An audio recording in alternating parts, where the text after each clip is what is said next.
What's going on, everybody? My name is Scott, and in today's video I'm going to show you exactly how I built this fire table in a couple easy steps. Let's get started. This is our general plan. We're going to be making this thing 24 inches wide by 48 inches long, and we're going to be using this commercial grade quickcrete countertop mix and just using some 2x4s and some plywood to form that up. We'll throw some rebar in it, and this thing should be looking like a fire table real soon here. I don't want my concrete countertop to be 3.5 inches thick, and if this is my form board, I need to make it the right depth.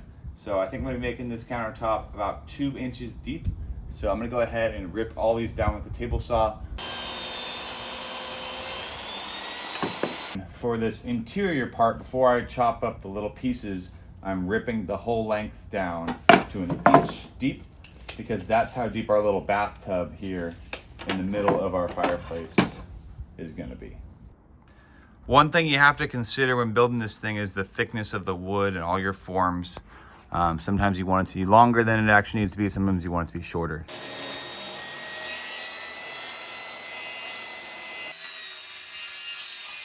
I'm just pre-drilling right now the forms, and then I'm going to screw it all together, and then we're going to use a brad nailer just to kind of nail down the bottom of the forms.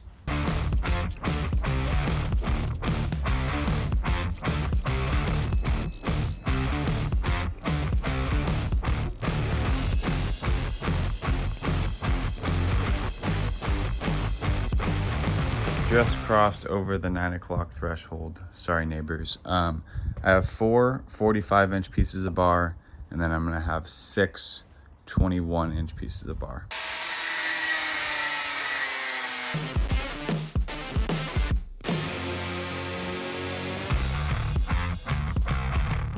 We have what we want out of those little pipes, 2 for a drain, 1 for the gas line to go through, and let's get mixing.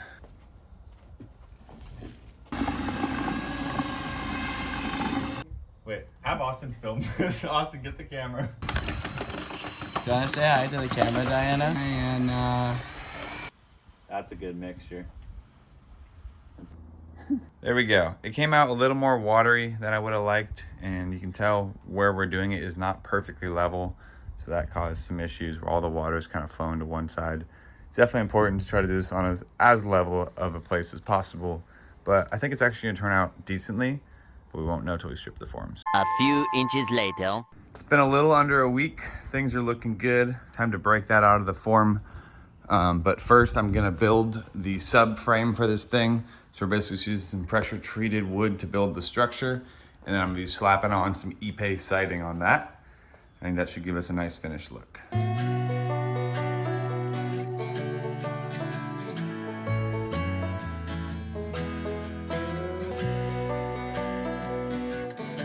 This is my general plan. You can see we have a little door there on the side for the propane tank to come in and out. I made the legs 17 inches tall because that was exactly 3 pieces of this Ipe siding. My mistake with that, though, is you can tell the propane tank is a little bit taller, so it actually will not fit underneath there standing up, which is a bummer. But I mean, I'm just gonna have it lay on its side, which caused a small fire.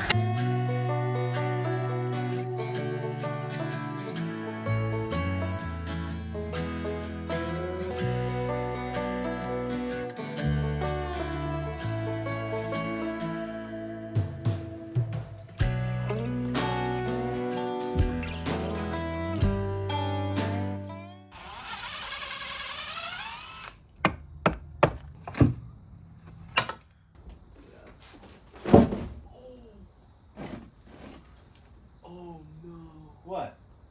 What happened? It's perfect. Oh, it's good? Yeah. That turned out so much better than I thought it was going to.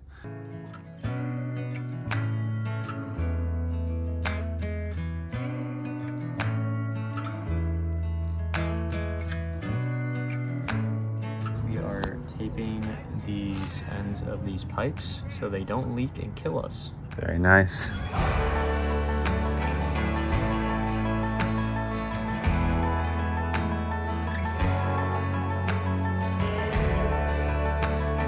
Just like that, we have a nice little H here that fits perfectly in our hole.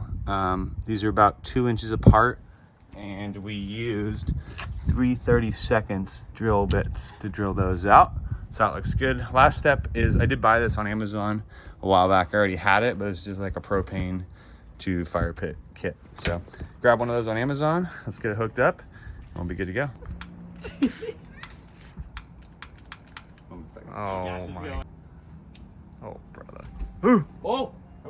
Good to let them all one at a time. Oh, that feels good. There we go. Oh yeah. That's so cool.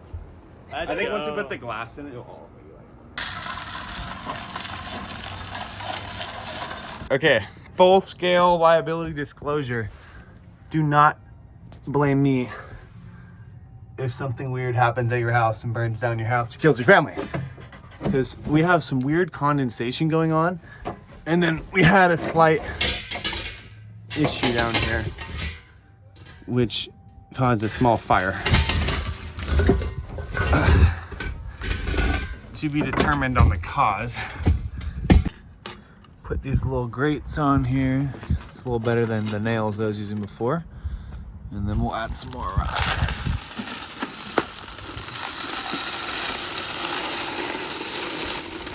Problem solved. After some figuring and some research, I realized that you cannot put the propane tanks on their side. So I'm gonna order a longer hose and move it up there. But if I was building this again, I would make it high enough so you can fit it underneath.